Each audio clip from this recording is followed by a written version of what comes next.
ഇതുവരെ hearing AIDS use ചെയ്തിട്ടില്ല. അപ്പം ഈ ഹിയറിംഗ് എയ്ഡ് വെച്ചിട്ട് ആദ്യമായിട്ട് മോളുടെ സൗണ്ട് കേട്ടപ്പം അമ്മയുടെ മുഖത്തെ എക്സ്പ്രഷൻ ഒരു നാച്ചുറൽ എക്സ്പ്രഷനാണ്. അതൊന്ന് അത് കണ്ടു കഴിഞ്ഞ് നമ്മുടെ ക്ലിനിക്കിലെ സ്റ്റാഫ് എല്ലാവരും കൂടെ വിളിച്ച് ഒരു കോളിൽ, അതാണ് എനിക്ക് ഏറ്റവും ഇതായിട്ട് തോന്നിച്ചാൽ അവർ ഇത്ര നാളൊക്കെ നമ്മൾ ഈ പറയുന്ന പോലെ തന്നെ ഹിയറിംഗ് എയ്ഡ് വെച്ച് കഴിഞ്ഞാൽ കേൾക്കാം, അത് കേട്ടു അവർ പോകുന്നു, പേഷ്യൻസ് പോകുന്നു, അടുത്ത പേഷ്യൻസ് വരുന്നു, അങ്ങനെയാണ് നോർമലി. ഇത് അങ്ങനെയല്ല. ആ ഒരു ജെന്യൂനായിട്ട് റിയലായിട്ട് അമ്മയുടെ മുഖത്തെ എക്സ്പ്രഷൻ, സ്വന്തം മോളുടെ സൗണ്ട് ആദ്യമായിട്ട് എനിക്കൊന്ന് ആ കുട്ടിക്ക് 7 വയസ്സുണ്ട്.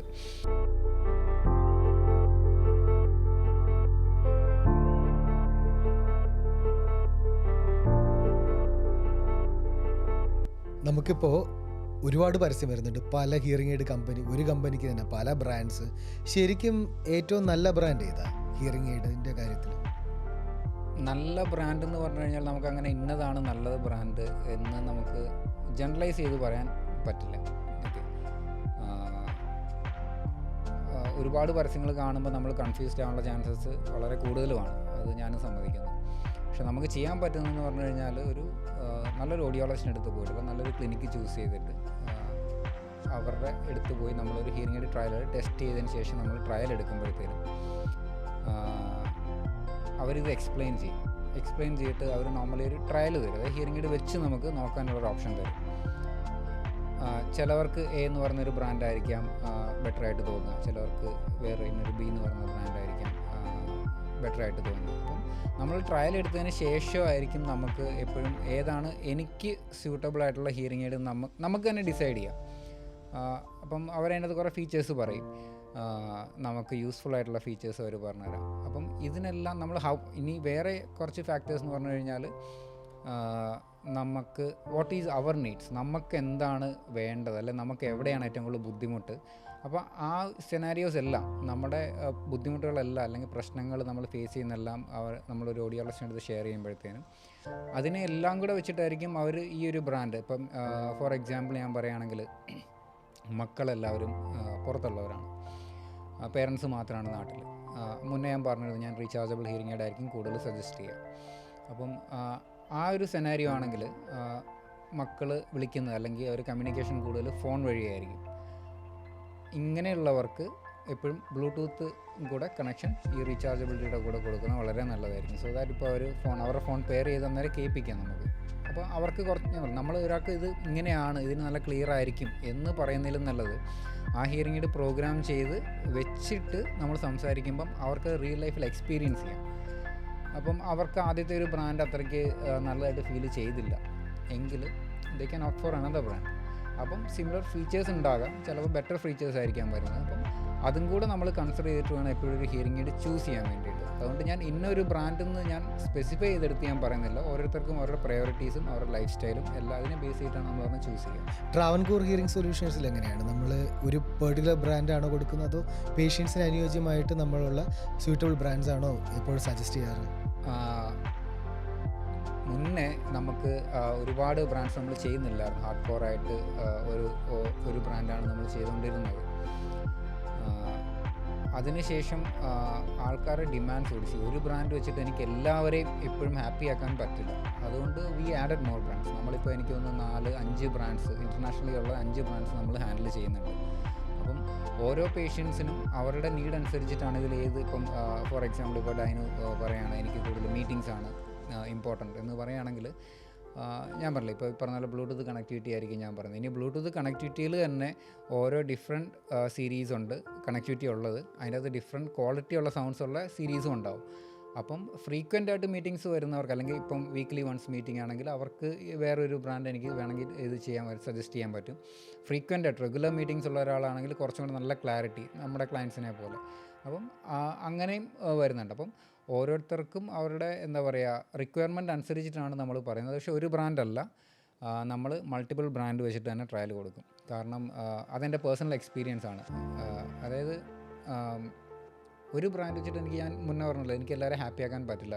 അപ്പോൾ അവർക്ക് തന്നെ ഒരു തോന്നലുണ്ടാവും എനിക്ക് എന്തുകൊണ്ട് വേറൊരു ബ്രാൻഡും കൂടെ ട്രൈ ചെയ്ത് കൂടാന്നുള്ളത്. ഇപ്പോൾ ഞാനാണെങ്കിലും ഒരു മൊബൈൽ ഫോൺ വാങ്ങാൻ പോയി കഴിഞ്ഞാൽ എൻ്റെ മനസ്സിലുള്ള ഒരു ബ്രാൻഡായിരിക്കും, അത് അത്രയും അറിയാവുന്നതുകൊണ്ട്. പക്ഷേ അവിടെ ചെല്ലുമ്പോൾ എനിക്ക് വേറൊരു ബ്രാൻഡും കൂടെ കണ്ടു കഴിഞ്ഞാൽ ഒരു ബ്രാൻഡ് ബി എന്ന് പറഞ്ഞ ഒരു പ്രൊഡക്റ്റ് ഞാൻ കണ്ടു കഴിഞ്ഞാൽ ഇത് കൊള്ളാലോ എന്ന് എനിക്ക് തോന്നിക്കഴിഞ്ഞാൽ ഐ ക്യാൻ ട്രൈ ഓൾവേസ്. അപ്പം അതുപോലെ തന്നെ ട്രാവൻകൂർ ഹിയറിംഗ് സൊല്യൂഷൻസിൽ നമ്മൾ മൾട്ടിപ്പിൾ ബ്രാൻഡ്സ് ചെയ്യുന്നുണ്ട്. നമുക്കത് ചോദിച്ച് തന്നെ പരിചയമുള്ളവരാണെങ്കിൽ ചോദിക്കാം. ഇൻ്റർനെറ്റിൽ വായിച്ചിട്ട് വരുന്ന ഒരുപാട് പേഷ്യൻസ് ഉണ്ട്. അപ്പോൾ അവർക്കും പക്ഷേ ഞാൻ പറയും എല്ലാം ശരിയാണെന്നില്ല.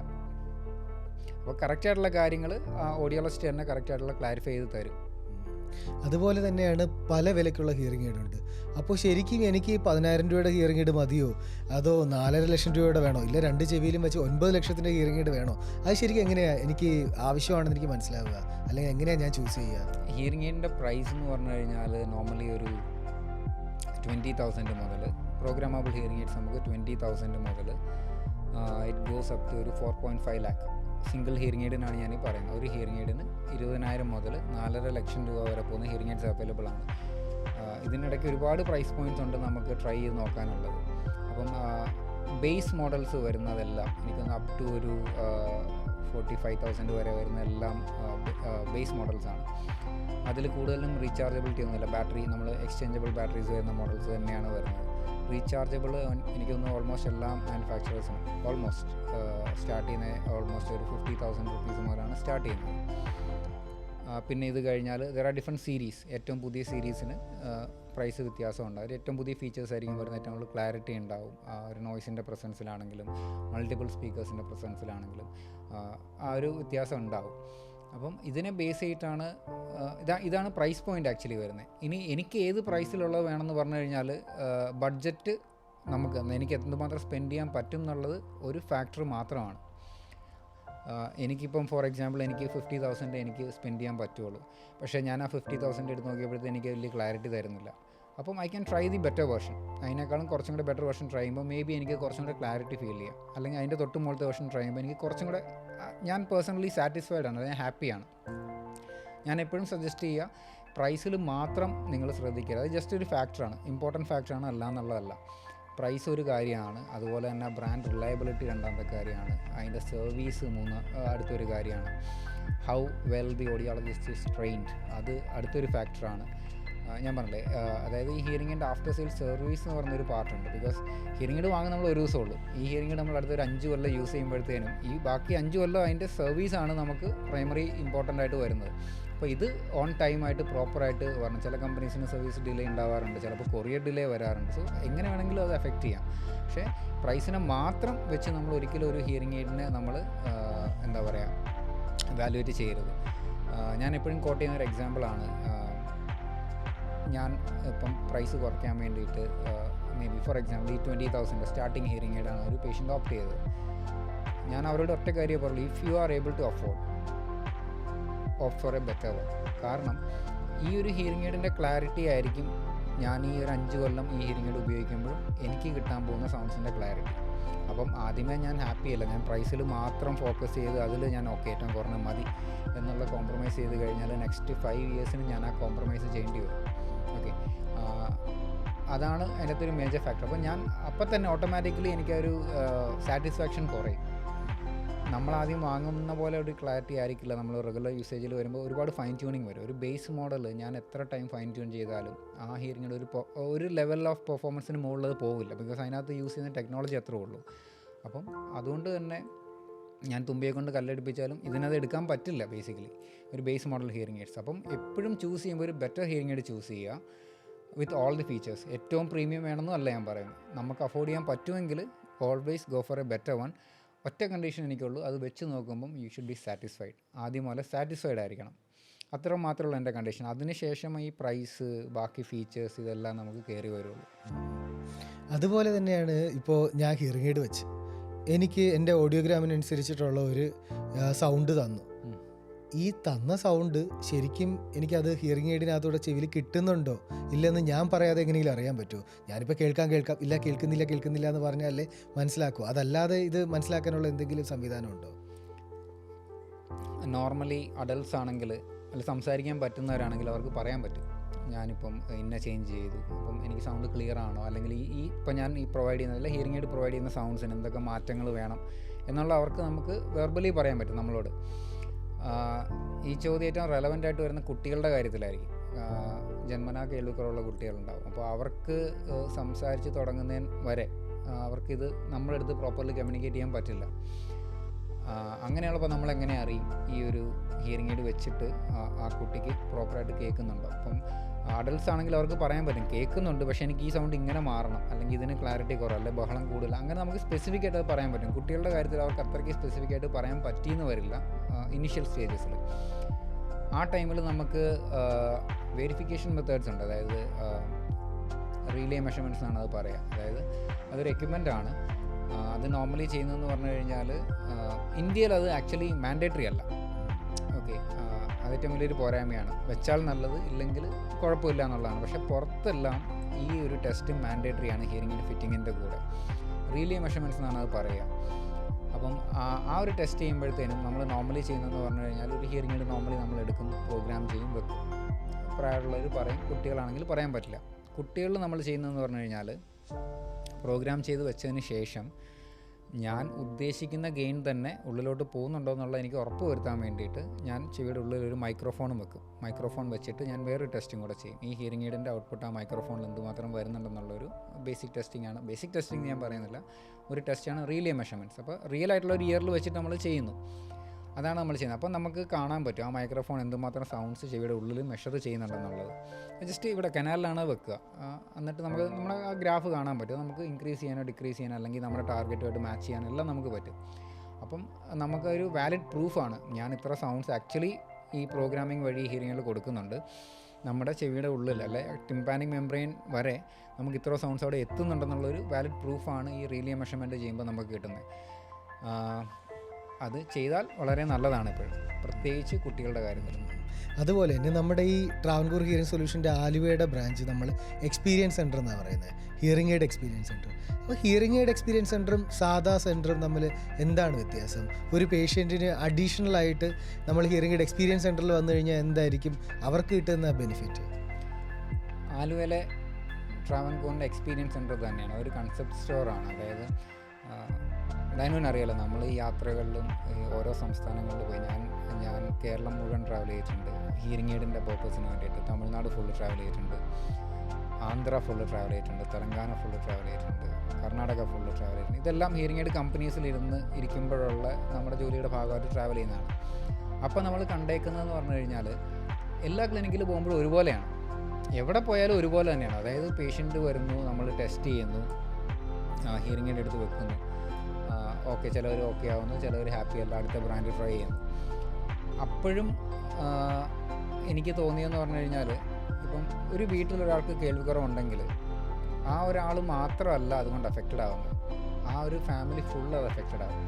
അതായത് ഇപ്പം എൻ്റെ വീട്ടിൽ എനിക്ക് കേൾവിക്കുറവുണ്ടെങ്കിൽ ബാക്കിയുള്ളവർ പറയുന്നത് എനിക്ക് കേൾക്കാൻ ബുദ്ധിമുട്ട് വരും, അവിടെ ഒരു കമ്മ്യൂണിക്കേഷൻ ഗ്യാപ്പ് വരും. അവർ ചോദിക്കുന്നതിനുള്ള ഉത്തരമായിരിക്കില്ല ഞാൻ തിരിച്ചു പറയുന്നത്, അവിടെയും ഒരു കമ്മ്യൂണിക്കേഷൻ ഗ്യാപ്പ് വരും. ആദ്യമൊക്കെ അത് വലിയ കുഴപ്പമില്ലാതെ പോകും, കുറച്ച് നാൾ കഴിയുമ്പോഴത്തേനും അതൊരു വലിയ പ്രശ്നമാകും. അപ്പോൾ ഞാൻ എന്ത് ചെയ്യും, ഞാൻ നോർമലി ഉൾവലിയും. ഞാൻ വിചാരിക്കുക ഞാൻ എന്ത് പറഞ്ഞാലും അവർക്ക് കേൾക്കുന്നില്ല അല്ലെങ്കിൽ മനസ്സിലാകുന്നില്ല, അതുകൊണ്ട് ഞാനങ്ങ് മിണ്ടാതിരിക്കാം. അവരെന്ത് പറഞ്ഞാലും ഞാൻ തലയാട്ടും, ഓക്കെ എന്ന് പറഞ്ഞ് തലയാട്ടി വിടത്തേ ഉള്ളൂ. അത് ഞാൻ സോഷ്യൽ ഐസൊലേഷനിൽ പോകുന്നവരുടെ ഒരു ഫസ്റ്റ് സ്റ്റേജാണത്. ഇങ്ങനെ വരുമ്പം പേഷ്യൻറ്റിനെ പോലെ തന്നെ ഒരു ഹിയറിംഗ് എയ്ഡ് എന്താണ്, അല്ലെങ്കിൽ ഒരു ഹിയറിംഗ് എയ്ഡ് വെച്ച് കഴിഞ്ഞാൽ എങ്ങനെ ഇരിക്കും എന്ന് അറിയേണ്ടത് പേഷ്യൻറ്റിൻ്റെ കൂടെയുള്ളവർക്കും അറിഞ്ഞാൽ ഒരുപാട് സപ്പോർട്ട് ചെയ്യാൻ പറ്റും ആ പേഷ്യൻറ്റിനെ അവർക്ക്. അങ്ങനെ ഒരു കൺസെപ്റ്റിൽ നിന്നാണ് അവിടെ ദിയ, ആലുവയിൽ ട്രാവൻകൂറിൻ്റെ തന്നെ ദിയ എന്നാണ് ബ്രാഞ്ച് നെയിം, അവിടെ നമ്മളൊരു കൺസെപ്റ്റ് സ്റ്റോർ ചെയ്തിരിക്കുന്നത്. അവിടെ വരുമ്പം ഈ hearing aid normally hearing aids പേഷ്യൻസാണ് വെക്കുന്നത്, പേഷ്യൻസിന് മാത്രമാണ് എക്സ്പീരിയൻസ് ചെയ്യുന്നത്. നമ്മളതെടുത്ത് വെച്ച് കഴിഞ്ഞാൽ ഭയങ്കര സൗണ്ടായിരിക്കും, നമ്മളത് ഊരി വെക്കുകയും ചെയ്യും. ഓക്കെ, അങ്ങനെ വന്നപ്പം നമുക്കവിടെ ഒരു സെറ്റപ്പ് ഉണ്ട്. അതായത് ആ ഇതിൽ നമുക്ക് ആ ഹിയറിംഗ് എയ്ഡ് വഴി ഹിയറിംഗ് എയ്ഡിൻ്റെ ഔട്ട്പുട്ട് എടുത്ത് ഞാൻ ഏറ്റവും സിമ്പിളായിട്ട് പറഞ്ഞാൽ ഒരു ഹിയറിംഗ് എയ്ഡിൻ്റെ ഔട്ട്പുട്ട് എടുത്തിട്ട് ഞാനൊരു ഹെഡ്ഫോൺസിൽ കണക്ട് ചെയ്തേക്കാണ്. ഓക്കെ, അപ്പം അവിടെ ഒരു മാനിക്കിനുണ്ട്. അപ്പം ആ മാനിക്കിനിൽ ഹിയറിംഗ് എയ്ഡും വെച്ചിട്ടുണ്ട്. ഞാൻ ആ മാനിക്കിൻ്റെ ചുറ്റിലും നടന്നു കഴിഞ്ഞാൽ ഈ സൗണ്ട്സ് എല്ലാം ചുറ്റിലും നടന്ന് വർത്താനം പറഞ്ഞു കഴിഞ്ഞാൽ ഈ സൗണ്ട്സ് എല്ലാം മാനിക്കിൻ്റെ അകത്ത് ഹിയറിംഗ് എയ്ഡ്സ് പിക്ക് ചെയ്യും, നോർമലി ഒരു പേഷ്യൻ്റിൽ നിന്ന് പിക്ക് ചെയ്യുന്ന പോലെ. അതിൻ്റെ ഔട്ട്പുട്ട് എടുത്തിട്ട് ഞാൻ ഹെഡ്ഫോൺസിൽ കൊടുത്തേക്കും. അപ്പം നമുക്ക് അത് അല്ല കൂടെ വരുന്ന ബൈസ്റ്റാൻഡർക്ക് അല്ലെങ്കിൽ ഫാമിലിയിലുള്ള ബാക്കിയുള്ളവർക്ക് അതെടുത്ത് വെച്ച് കഴിഞ്ഞാൽ ആ ഒരു ഹിയറിങ്ങിൻ്റെ ഔട്ട്പുട്ട് അവർക്ക് കറക്റ്റായിട്ട് അറിയാൻ പറ്റും. ഇതെങ്ങനെയാണെന്ന് പ്രോപ്പർലി വർക്ക് ചെയ്യുന്നത് അറിഞ്ഞു കഴിഞ്ഞാൽ അവർക്ക് ആ കേൾവിക്കുറവുള്ളവരെ കുറച്ചും കൂടി സ്പെസിഫിക് ആയിട്ട് സപ്പോർട്ട് ചെയ്യാൻ പറ്റും, കെയർ ചെയ്യാനും പറ്റും. അതുമാത്രമല്ല ഹിയറിംഗ് എയ്ഡിന് കുറച്ചും കൂടി കെയർ കൊടുക്കാൻ അവർക്കും ഹെൽപ്ഫുൾ ആയിരിക്കും ഈ ഒരു എക്സ്പീരിയൻസ് സെൻറ്റർ. അതാണ് ബേസിക്കലി എക്സ്പീരിയൻസ് സെൻറ്റർ കൊണ്ട് നമ്മൾ ഉദ്ദേശിച്ചത് അവിടെ. And it is working fine. ബാക്കിയുള്ള ക്ലിനിക്കിൽ നിന്ന് ഡിഫറൻ്റ് ആയിട്ട് നമുക്ക് കൂടെ വരുന്നവർക്കും കൂടി അത് എക്സ്പീരിയൻസ് ചെയ്യാൻ പറ്റും. നമ്മുടെ ട്രാവൻകൂർ ഹിയറിംഗ് സൊല്യൂഷൻ്റെ ടീമിൻ്റെ ഏറ്റവും റീസെൻ്റായിട്ട് ഭയങ്കര ഇമോഷണലായിട്ട് ഇമോഷണലായിട്ട് എക്സൈറ്റഡ് ആയിട്ട് ഏതെങ്കിലും ഒരു പേഷ്യൻസിൻ്റെ സ്റ്റോറി പറയാമോ? എനിക്കൊന്ന് ഒരു 1.5 മാസം മുന്നേ ഞാൻ ആലുവയിലാണ് നേരെ ഇരിക്കണം. അപ്പോൾ കോട്ടയം ബ്രാഞ്ചിൽ നിന്ന് എന്നെ വിളിച്ചിട്ടുണ്ടായിരുന്നു. ഒരു പേഷ്യൻ്റ് വന്നിട്ട് ജന്മനാ കേൾവിക്കുറവുള്ള ഒരു അമ്മയാണ്. അപ്പം 2 കൊച്ചു കുട്ടികളുമുണ്ട്. ഒരു hearing aid, best hearing aid വെച്ചിട്ട് നമ്മൾ ട്രയൽ കൊടുത്തു. അപ്പം ആദ്യമായിട്ട് ആ കൊച്ചിൻ്റെ സൗണ്ട് അമ്മ കേട്ടു. ഇതാണ് സെനാരിയോ. അപ്പം ലൈഫിൽ ആദ്യമായിട്ട് കേൾക്കുന്നതാണ്. ഇതുവരെ ഹിയറിംഗ് എയ്ഡ്സ് യൂസ് ചെയ്തിട്ടില്ല ഒരു പേഷ്യൻ്റ്. ഷീസിൻ ഒരു 30 വയസ്സോളം ഉണ്ടാവും.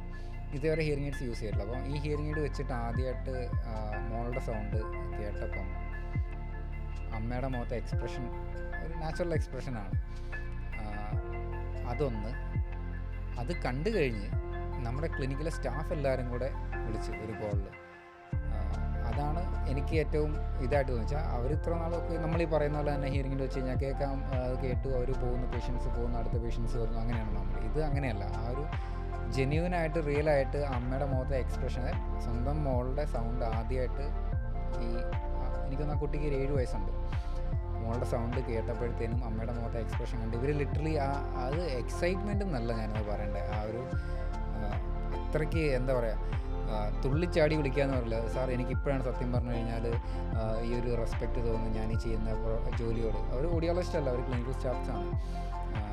ഞാൻ ഇപ്പോഴാണ് ലിറ്ററലി ഞാൻ ചെയ്യുന്ന ജോലിയിലൊക്കെ ഇത്രയും എനിക്ക് നമ്മുടെ മനസ്സിൽ തട്ടുന്ന ഒരു സിറ്റുവേഷൻ എന്ന് പറഞ്ഞിട്ട് അവർ വിളിച്ചു. എനിക്ക് ഇപ്പോൾ ചെയ്യുന്ന ജോലിയിൽ എനിക്ക് ഭയങ്കര റെസ്പെക്റ്റ് തോന്നുന്നു എന്നൊക്കെ പറഞ്ഞിട്ട് അവർ വിളിച്ചു. അപ്പം ഓക്കെ ഫൈൻ, അത് അങ്ങനെ തന്നെയാണത്. കാരണം അത് കേട്ടപ്പം എനിക്ക് പെട്ടെന്ന് അങ്ങോട്ട് ഇതായില്ല. ബിക്കോസ് ഞാനിത് ഫേസ് ചെയ്യുന്നത് ഞാൻ കോളേജിൽ പഠിക്കുമ്പോഴാണ്. ആദ്യമായിട്ട് നമ്മൾ പഠിക്കുന്ന ടൈമിൽ നമ്മൾ കേസ് ഹിസ്റ്ററി എടുക്കുക എന്ന് പറഞ്ഞൊരു ഫോർമാലിറ്റി ഉണ്ട്. അത് കഴിഞ്ഞ് നമ്മൾ ടെസ്റ്റ് ചെയ്തിട്ട് കൂടിപ്പോയ 3 അല്ലെങ്കിൽ 4 മാസം പ്രായമുള്ള കുട്ടികളായിരിക്കും. അവരുടെ റിപ്പോർട്ട് വരുമ്പോഴത്തേനാണ് ഇത് കേൾവിക്കുറവുണ്ട്. നമ്മൾ പേഷ്യൻസിൻ്റെ അല്ലെങ്കിൽ പേരൻസിൻ്റെ അടുത്ത് നമ്മൾ പറയുന്ന ഒരു സെനാരിയോ ഉണ്ട്. അന്ന് നമ്മൾ സ്റ്റുഡൻസാണ്, ഞാൻ സ്റ്റുഡൻ്റാണ്, എനിക്ക് നല്ല ഓർമ്മയുണ്ട്. അത് പറഞ്ഞപ്പോഴത്തേനും പെട്ടെന്ന് അച്ഛനും അമ്മയും 2 പേരും ഇരുന്ന ഒരു ഒറ്റ കരച്ചിൽ പറഞ്ഞ് ഉടനെ അവർക്ക് അക്സെപ്റ്റ് ചെയ്യാൻ പറ്റിയില്ല. ഈ 4 മാസം അല്ലെങ്കിൽ 3 മാസമുള്ള ഈ കുട്ടിക്ക് കേൾവിക്കുറവുണ്ടെന്ന് പറഞ്ഞപ്പോൾ അവർക്ക് അക്സെപ്റ്റ് ചെയ്യാൻ പറ്റിയില്ല. It took them some time.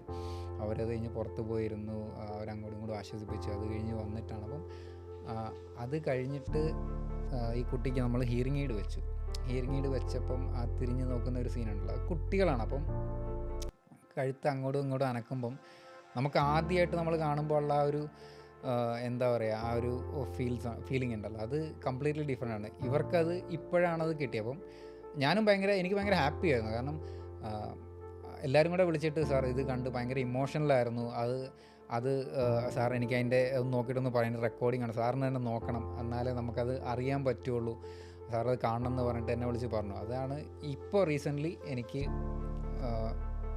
എടുത്തു പറയാൻ പറ്റിയ ഒരു എനിക്ക് 1-2 കാര്യം. ഓക്കെ, എനിക്ക് 1-2 ഓർമ്മ വരുന്നത്, ഒരു ട്രിവാൻഡ്രത്തുള്ള ഒരു വിദ്യാർത്ഥി പറയുമ്പോൾ അദ്ദേഹം ബിടെക് കഴിഞ്ഞു.